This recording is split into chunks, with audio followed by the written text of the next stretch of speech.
In this segment, we'll see a variety of challenging situations in creating those backgrounds that producers and directors love to see.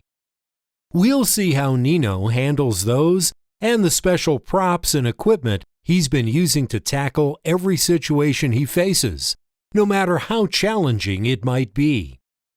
How important really is the background? The usual time that Nino asks and gets from producers to set up a single camera interview is 2 hours.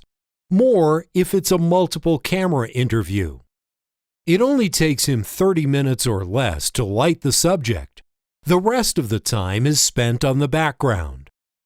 Often the most effective interviews are those where there's no background at all.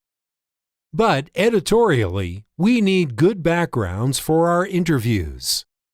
How we handle the background will make the difference if the producer hires us back for the next assignment or hires somebody else. That's how important it is to create a good background. There are all kinds of backgrounds.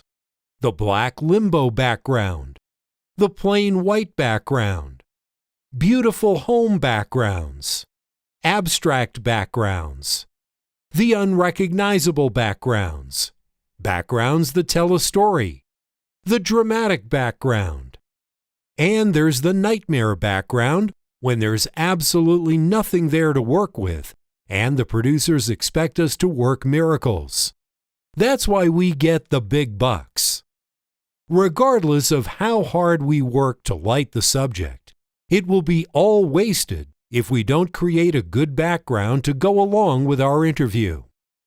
Whenever possible, we ask the producer to send us JPEGs of the area assigned to do the interview. Also, we ask to make sure that the selected area is very, very quiet. For good interviews, audio is more important than video. The first thing we do when we get to a location is to look for optimum space and suitable backgrounds. Many times we have to think a little outside the box, or better, outside the room. On many of our interviews, we set the camera in the next room and shoot through door openings in order to gain maximum camera depth. Sometimes we even have to shoot out of a locker room shower in order to get the most distance. In most situations, the best distance in any room is corner to corner or at an angle. We then mentally divide the space in thirds. 1/3 between camera and subject, and 2/3 between subject and background. The first thing we do, we have to decide how much background we need to show. The camera goes up first, and then we frame up the subject based on editorial directions. If the subject to be interviewed is not yet available, we'll use one of our crew. Our camera placement and lens selection will be determined on how much background we want to see and how detailed or out of focus we want the background to be. This could be an editorial decision. Something in the background might be part of the story and must be recognizable. Or the producer might just leave it up to us in deciding what will look the best. Whenever possible, Nino always prefers to keep the subject at a good distance from the background and reposition the camera in order to get more or less of the background. Decreasing the subject to background distance might interfere with our lighting setup. If we want to see more background, simply move the camera a little closer to the subject and either widen the zoom or use a shorter focal length lens. Do the opposite, of course, if we don't need to see as much background. Move the camera back and use a longer zoom setting or a longer focal length lens. Notice that the framing of the subject remains the same. For this interview, we are in someone's home, and this requires a different approach, as if we were in an office or a sports facility. They are allowing us to enter their homes, and we have to treat everything as if it was our home. Usually, it's easy to find a good background in a residence. The biggest problem is getting enough distance to create good depth. Getting JPEGs from this location was very useful. The piano would make a great background, as it was also part of the story. The only problem was the hallway next to the piano. In Nino's opinion, it doesn't look good in a background. To remedy this, Nino brought a room divider that matched the set, and the problem was quickly resolved. After seeing the JPEGs, we knew that camera distance wouldn't be an issue, as there was a good opening from the adjacent room to give us plenty of depth. Next, we went to work on the background. We removed all the pictures that were cluttering the image. Keep in mind that before we moved anything, we asked for permission from the homeowner and took a picture with our smartphone to make sure we put everything back in its proper place. Nino's rule is, you'll never know we were here. We borrowed another framed picture from the house and used a safety cable to lower the picture for a better composition. Next, we placed a small flower arrangement on the side of the piano to frame in the image, but it was too dark and too small for a Fresnel light. So Nino clamped a small zoomable flashlight to the background boom stand and focused the beam on the flowers only. He always carries a few of these just in case. We used 3 Fresnel lights in addition to the flashlight. All Fresnels had CTO gel to warm up the wood in the piano and give color separation from the subject. One Fresnel was to create a spot for behind the head of the subject, another to give the piano an overall light, and the third one mounted on a boom. The reason Nino uses boom-mounted lights on the backgrounds is so the light can come from above and behind. This gives the objects roundness and depth. A lot of black cloth, black screens, and flags were used to eliminate any light bouncing back into the set. This is one situation where Nino had absolutely nothing to work with. That's a cameraman's nightmare. Back in the 90s, Nino was part of a group of cameraman directors of photography selected to create interviews for the Sports Century features for ESPN Classics. They had to follow specific guidelines on how the interviews had to look, and the backgrounds were a major part of these assignments. It had to look great regardless of where the interviews were being held. Often the interviews took place in garages, bathrooms, showers, hallways, anywhere there was a space available. They could never rely on what was already there. They had to bring everything that was needed to create a background. 20 years later, and Nino still can't rely on what's there. In order to meet producers' and clients' expectations, those props used for the old ESPN Classic, plus many new ones, are still part of Nino's interview package. You probably have seen many of these on television for years, never imagining it was all fake. The most useful of these props has been the collapsible backdrops. These are easy to use. They are undetectable as a fake and relatively inexpensive. These are always in Nino's van, and they saved the day countless times. When you look at these interviews, they look pretty convincing, but the viewer will never know what these backgrounds really are. Without Nino's props, all we had to work with for these interviews were black drapes or ugly wallpaper, and a very unhappy producer on our hands. Let's see how we can make all this work together. We already lit the subject in the previous segment. Now it's time to create what goes behind the subject, and that's the background. Let's create a background where there's none. The first thing to do is to bring in one of the collapsible backdrops to hide the ugly wall. As you can see, Nino uses the composition rule of third, but instead of placing the subject in place, he placed the background to create the composition, kind of doing it backward. He then starts lighting the background. Remember the chiaroscuro segment we saw earlier? Same lighting techniques. Using a Fresnel light, he lights only behind the subject's head, concentrating the light on the shadow side of the face.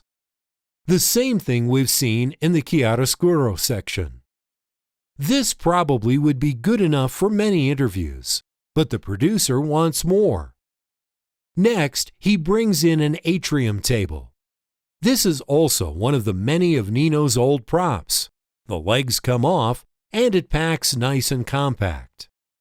He lights the table with a small Fresnel LED light and with a 1/2 CTO gel to the light in order to bring up the warm color of the woodwork on the table. Next, he'll put some tchotchkes on the table and decorates the wall with a picture. Of course, he cannot put holes in the wall, so he'll hang the picture from a boom stand with spring clamps. Now that everything is in place, it's time to start lighting all the stuff on the table. Remember that for the most, Nino uses Fresnel lights on the background, and the reason is that they are more controllable. He can direct the light just where it's needed. The picture gets lit first. Apparently, the light on this side won't work. It casts a shadow inside the image. But by moving the light on the opposite side, the shadow will fall off the image. Next is the table with all the tchotchkes. As you can see, Nino placed the table about 2 feet from the background, and the reason for this is so he can backlight the table with all the stuff on it. Backlighting gives all the objects better separation and depth. As we can plainly see, the difference if lit from the front. From the camera view, you can't tell that the table is set away from the wall. And here's the difference on how backlighting an object or subject will add to dimensional depth. One of the reasons that we use shining objects on the background is that producers today love to have those bokeh shining in the background. If the producer prefers a totally out-of-focus background with plenty of bokeh, we can accomplish this by simply adjusting the camera exposure so we can use the lens maximum aperture. And now we're done with a single subject, single camera interview. Now, to make things even more challenging, the producer wants this to be a 2-camera interview, meaning that we have to build an entirely new set just across from the set we just built for a single camera interview. The layout of the second set is basically a mirror image of the first one. So basically, what we have are 2 separate single camera interviews in front of each other. Let's start first by placing the second subject in front of the first subject, like 2 people just having a friendly conversation. Next step is the second subject lighting process. As a key light, we'll use a second chimera light, so now we have 2 45-degree lights, one on each subject. Next is the second hair light, followed by the side or kick light. Please notice that we didn't mention fill light. Look at the first subject as Nino adjusts the side light. Only the edge of the side light will hit the hair of the second subject, while most of the light will fill the face of the first subject. What we're doing here is eliminating 1, actually 2, fill lights. The side light of each subject is now also the fill light for the subject across. Now let's start working on the second background. Nino brings in one of the room dividers from his collection of props and the collapsible bookcase. He lights the background using 2 Fresnel lights, also with 1/2 CTO gel for the wooden room divider to bring out the warmth of the wood. Many of the most current Fresnel LED lights can be adjusted to either tungsten or daylight colors, thus eliminating the need of using CTO gels. Also notice that Nino lights the background from the top using booms. The reason for this is to eliminate potential hotspots, reflecting off the background into the camera. If lit from above, then the angle of reflection will be only visible if you lay on the floor and will not interfere with the image. And now we have 2 sets for a 2-camera interview. For those not familiar with the most standard setup of 2-camera interviews, the person to be interviewed is usually isolated in his own shot, while the reporter conducting the interview is usually framed with the interviewee in the foreground. Like all this wasn't enough, the producer now asked if we could add a 3rd side view camera. Nino has done it many times before, but the producer forgot that we have all our equipment in the same room, and behind our equipment is a very ugly and bare wall. But nevertheless, he's the boss, and he hired Nino because he can't say the word no. The first thing we have to do is build and put in place a black wall, or a large black cloth. If we had the room to throw the 3rd background out of focus, we could use a different fabric in Nino's arsenal that would look more like a wall. But we only have a few feet to work with, so black will be the only solution. After the 3rd background is in place, it's time to move our key light. The rest of the lights will remain as they were on the previous setups. But as far as the key light goes, it must be moved. If not, the lights and stands will be smack in the middle of the 3rd background. One of the solutions is to build a frame with speed rails so the key light and the support will be high and outside camera view. Now it's time to start decorating the wall, or in our case, the black cloth. Let's start by putting up some pictures. We can't put nails on the cloth, so the only way to hang them is by using picture wire, also known as fishing line, and clamp the lines onto the tubing frame with spring clamps. Next, we'll place another black cloth on the floor, as inevitably the floor will show, and we really don't want this floor to show, and this floor is video unfriendly. As a final touch, we'll add a table with some tchotchkes on it and a small plant that we borrowed from the building. And here they are. 1 camera, 2 cameras, and 3 cameras, and the whole thing. As you can see, with a little ingenuity and a few props, we can create visual miracles. But most important, we have a very grateful producer who will not forget us. Think about this. The total cost of all these props is the equivalent of 1 single crew's day rate. With the potential of generating many and many more assignments, it's a well worth investment. If you're really in a hurry, you can light a 2-camera interview with only 2 lights on the subjects, plus more for the backgrounds, depending on how involved and how much time they give you to set everything up. Here we have 2 Astra light panels with their softboxes mounted on 2 booms above and behind the subjects. These are the key lights, but being dead center, they don't need a fill light. The light is tilted so the edge of the light will act as a hair light first and as a key light on the subject sitting in the opposite direction. Now, let's go on the road with Nino and see how he handled a variety of background situations. Let's start with the Gruden's QB camp. Nino and his son Joe started with the show in 2009. This was the very first set, a very video-unfriendly old office space that Nino and Joe had to transform into a makeshift studio. On show day, they had a crew of 4. The show became a success. After 4 years, it was moved to the ESPN Wide World of Sports facility in Disney World, and that crew of 4 is now a crew of 50. Interviews are a critical part of the show, and Nino has a separate room just for interviews. For this set, Nino uses ICANN Piatto LED lights. These are not very well-known lights, but very handy for specific situations. The ICANN lights are very thin, dimmable daylight balanced lights that fit everywhere. For this particular background, Nino uses 8 of these lights mounted in between the lockers, so most of the lighting comes from within rather than from the outside.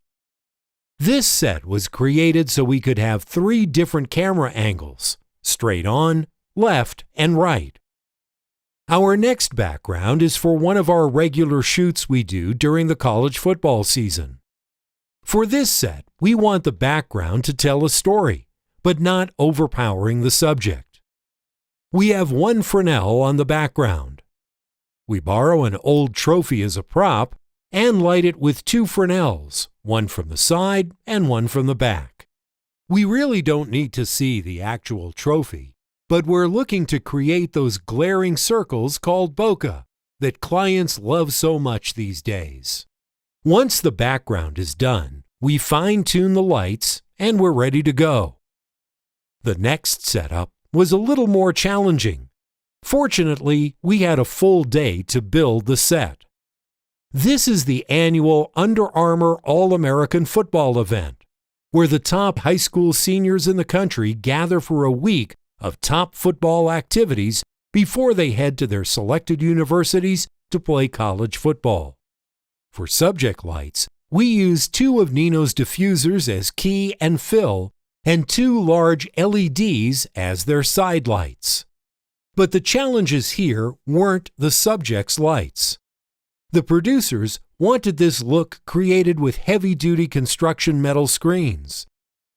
In front of a black background, we had to build a frame with speed rails, then clamp the heavy screen to the frame. Because the screen would simply disappear into the black background, we had to use 6 Fresnel lights from all sides to create reflections from the screens so it can be seen by the camera. Everything worked out well, and we had a very happy and loyal producer to work with for the next few days. This is the same Under Armour event in the previous year. This time, the producer asked for a very simple, large background. They also needed extreme close-ups as well as wide shots. The standard zoom lenses on large format video cameras just don't have that long range. So to expedite the process, Nino mounted the camera on a dolly and track tubings so it could be moved closer or further from the subject. The next assignment wasn't exactly an interview, but the setup and lighting was the same as we would do for a dramatic-looking interview.